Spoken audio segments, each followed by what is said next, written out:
Es hermoso ver el Evangelio desde perspectivas tal vez un poco originales.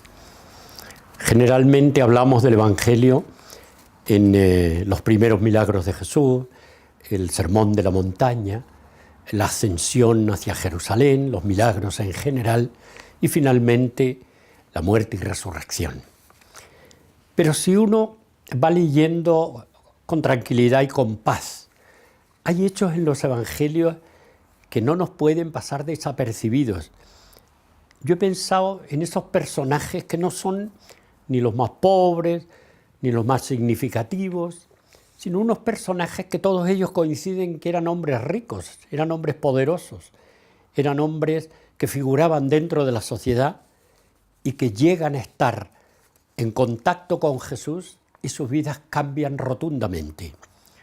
Me refiero a Mateo, en primer lugar, uno de sus discípulos, a Lázaro, el mejor de sus amigos, probablemente, que podríamos decir, fuera de los apóstoles, Nicodemo, aquel hombre del Sanedrín, bien importante dentro de la ciudad de Jerusalén, José de Arimatea, el hombre que acompaña y del que sabemos muy poquitito, porque los evangelios lo recuerdan prácticamente solo cuando se encuentra pidiendo el cuerpo de Jesús para descenderlo y colocarlo en su propia tumba.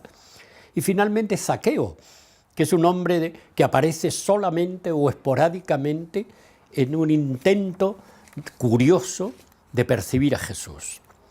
¿Qué tienen todos estos personajes en común en el Evangelio y por qué los evangelistas nos los han destacado? Porque no son ni leprosos, ni son pobrecitos que pasan por el camino, ni las turbas hambrientas, no, son personas significativas. Y es que todos ellos, de alguna manera, al encontrarse con Jesús, cambian rotundamente su vida. Muy rápidamente, Mateo, un hombre recaudador de las contribuciones, por lo tanto un hombre importante dentro de la estructura del Imperio Romano y con bastante poder, solamente con una invitación de Jesús deja todo y lo sigue. Lázaro, del que conocemos fundamentalmente su resurrección, pero sabemos que era en Betania, en su casa con sus hermanas, donde Jesús era recibido y donde los apóstoles encontraban el sosiego que habían perdido dentro de aquella ciudad. Nicodemo, del que nos recuerda San Juan, aquel encuentro maravilloso con Jesús, buscando la fe, buscando la esperanza, buscando el sentido, y al que Jesús le tiende unos ojos amables, haciéndole ver lo importante que es cambiar totalmente su vida, nacer de nuevo, le dirá en el Evangelio.